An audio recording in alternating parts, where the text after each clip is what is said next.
작년까지만 해도 우리나라 마필들이 코리안컵에서 우승을 했잖아요. 두 번 다. 근데 올해는 좀 달라질 것 같아요. 지금까지 두각을 보이는 마필들이 없어요. 신의 마필들이 지금쯤이면 뭔가를 보여주고 뭔가를 성적을 내고 대상 경주 우승할 수 있는 말이구나는 이런 생각을 가져야 되는 마필들이 없기 때문에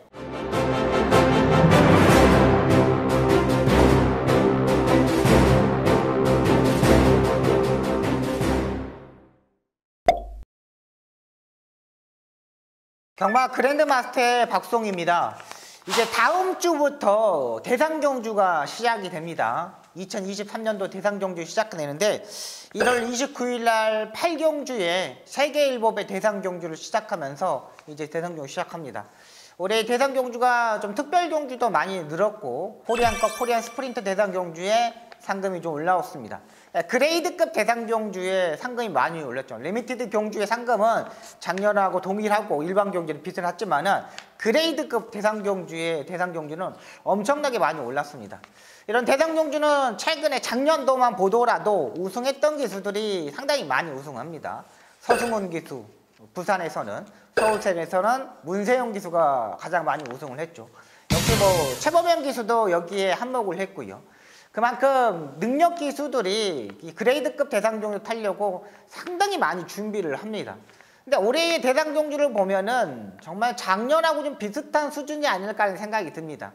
최근 코로나 때문에 외산 순말들이 많이 입사를 하지 않았습니다. 마주들도 구입을 좀 꺼려했던 부분도 있었고요.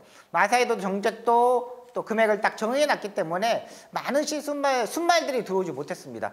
그러다 보니까 국내산 마필들이 완전히 상승세를 잡으면서 위너스맨, 라운 시리즈의 마필들이 엄청나게 성적을 보여줬습니다.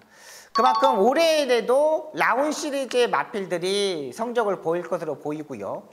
서울에서는 일조의 박종곤 중에서 마방의 마필들을 일단 주목을 하셔야 됩니다. 일단 아직도 3세 마필들이 라운 시리즈의 마필들이 완전히 털을 다 잡아버렸어요. 그러니까 다른 3세 마필들, 2세 마필들의 성적 자체들이 지금 나오지 않고 있거든요. 2세 마필들이 뛰고 있지만 그 마필들이 지금 3세가 됐잖아요. 이 마필들이 성적이 나오는 마필들이 없어요. 박남성 마주가 정말 고가의 마필들을 엄청나게 많이 투자를 했습니다. 근데 그 마필들이 최강현마도 깨졌죠. 엄청나게 1억에 있는 고가의 마필들이 다 성적이 나지 않고 완전히 다 깨지고 있습니다. 그러다 보니까 라운 시리즈의 주의 마필들이 완전히 상승세를 타고 있습니다. 이거는 그냥 다 잡아버릴 것 같아요. 올해 이제 1월 달에 1월 28일 날 세계일법의 대상경주가 있고 6월 11일 날 코리안 더비가 있습니다. 코리안 더비는 3세 마필들이 경쟁을 치열할 것으로 보이는데 지금까지 3세 마필들을 보면은 딱히 두각을 보이는 마필들이 없습니다.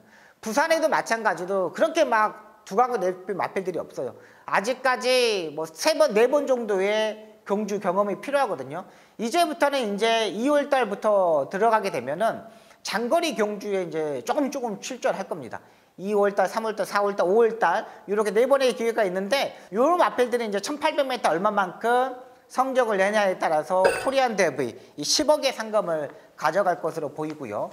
일단 이런 마필들은 부산에서는 서승훈 기수가 거기서 제일 잘 뛰는 마필 한 마리 딱 고를 것으로 보이고 서울에서는 문세영 기수가 거기서 딱 한 마리 고를 것으로 보이고 그 나머지 기수 중에 김용군 기수나 조인곤 기수 이런 기수들이 고를 것으로 보입니다. 또 9월 10일 날은 코리안컵 코리안 스프린트 대상경주가 있습니다. 코리안컵 경주는 10억에서 16억으로 올랐고 코리안 스프린터는 10억에서 14억으로 올랐습니다. 근데 이렇게 상금이 올라온 순간에 작년까지만 해도 우리나라 마필들이 코리안컵에서 우승을 했잖아요. 두 번 다. 근데 올해는 좀 달라질 것 같아요. 상금이 올라갔기 때문에 일본에서 여기에서 상금이 좀 높은 마필들이 올 거거든요. 그렇게 보면은 올해는 우리나라의 마필들이 코리안컵, 코리안 스프린터는 좀 더 생각이 필요하지 않을까라는 생각이 됩니다. 유너스맨, 라운드 퍼스트 이런 마필들이 또 올해도 마찬가지로 코리안컵에 뜰 수밖에 없어요. 지금까지 두각을 보이는 마필들이 없어요. 신의 마필들이 지금쯤이면 뭔가를 보여주고 뭔가를 성적을 내고 와 쟤는 완전 1등급 대상경주 우승할 수 있는 말이구나는 이런 생각을 가져야 되는 마필들이 없기 때문에 올해도 위너스맨과 라운드 퍼스트 이런 마필들이 두각을 낼 것으로 보입니다. 근데 올해는 일본에서 오는 마필들한테 규격을 가하지 않을까라는 생각이 드는데 일단 뭐 박종근 조교사나 최규용 조교사님이나 이런 조교사들이 상당히 준비를 잘 할 겁니다. 좀 더 한층 더 뭐 업그레이드 시켜가지고 사료를 쓰다든가 아니면 업그레이드 시켜서 치료를 한다든가 이런 부분에서 좀 더 성적을 냈으면 하는 바람입니다. 마지막에 이제 11월 19일 날 대통령배 대상 경주가 있습니다. 대통령배도 10억의 상금을 가지고 있고 또 12월 17일 날은 마지막으로 그랑프리 대상 경주가 있습니다. 이 경주도 뭐 10억의 상금입니다. 지금 그랑프리 대상 경주의 상금이 가장 높아야 되는 거죠.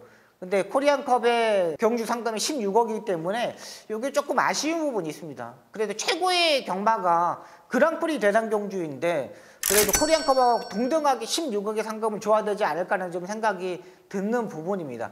아무리 코리안컵이 외국에서 오더라도 그래도 명맥상 그랑프리 대상 경주는 우리나라의 최고의 경주잖아요. 그리고 2300m를 처음으로 뛸 수 있는 마필들, 그 최장거리 경주를 얼마만큼 페이스 조절을 하느냐에 따라서 성적이 나온다는 이런 부분도 생각이 좀 필요합니다. 그랑프리 대상 경주는 누구나 우승할 수 있는 경주 편성은 아닙니다. 다들 열심히 하겠지만 뭔가가 다른 기수들이 우승을 하는 거고 또 그랑프리 대상 경주는 선행형 마필보다는 선입권, 추입형의 마필들이 우승하는 경우가 훨씬 더 많기 때문에 힘안배 조절이 상당히 중요하다고 생각합니다. 올해의 대상 경주는 문세영 기수와 서승훈 기수의 대상 경주가 아니길 좀 바람입니다. 좀 더 중위권에 있는 기수들이 좀 성적을 내면서 이런 대상 경주의 꿈을 꾸어갈 수가 있었으면 바람이에요. 매번 문세영 기수와 서승훈 기수 이런 기수들만 우승하는 대상 경주는 누구도 바라지 않습니다. 이들 기수들도 더욱더 노력하겠고요. 또 조교사분들도 좀 더 많은 마필들을 좀 더 훈련시켜가지고 대상 경주에 출전할 수 있게끔 많이 노력을 했으면 바람입니다. 올해 대상 경주가 어느 때보다 많이 업그레이드 되었습니다. 코로나 시국 때문에 계속 좀 침체되었던 경마를 상승시킬 수 있는 부분도 있고 고객들이 경마장을 찾는 이유도 그겁니다. 내 이 마필을 막 응원하고 싶다. 뭐 소울 메리트를 응원하고 싶다. 위너스맨을 응원하고 싶다. 라운드 퍼스트, 라운드 파이터 이런 마필들을 응원하고 싶어서 오는 경마를 했으면 하는 바람입니다. 마필이 응원할 수 있는 거. 예전에 그런 말 있지 않습니까? 세강자도 있고 섭서대도 있고 무패강자도 있고 대견도 있고 이런 말들을 응원할 수 있는 그런 능력이 엄청난 뛰어난 마필을 응원할 수 있는 마필들을 좀 조련을 잘 해주셔서 조교사분들의 그 위상도 좀 높였으면 하는 바람입니다. 마사에서는 고객을 좀 소중히 생각하시고요. 올해 대상 경주는 좀 이벤트도 좀 많이 하시고 또 고객들한테 선물도 좀 많이 주는 이런 이벤트까지 좀 마련했으면 하는 바람입니다.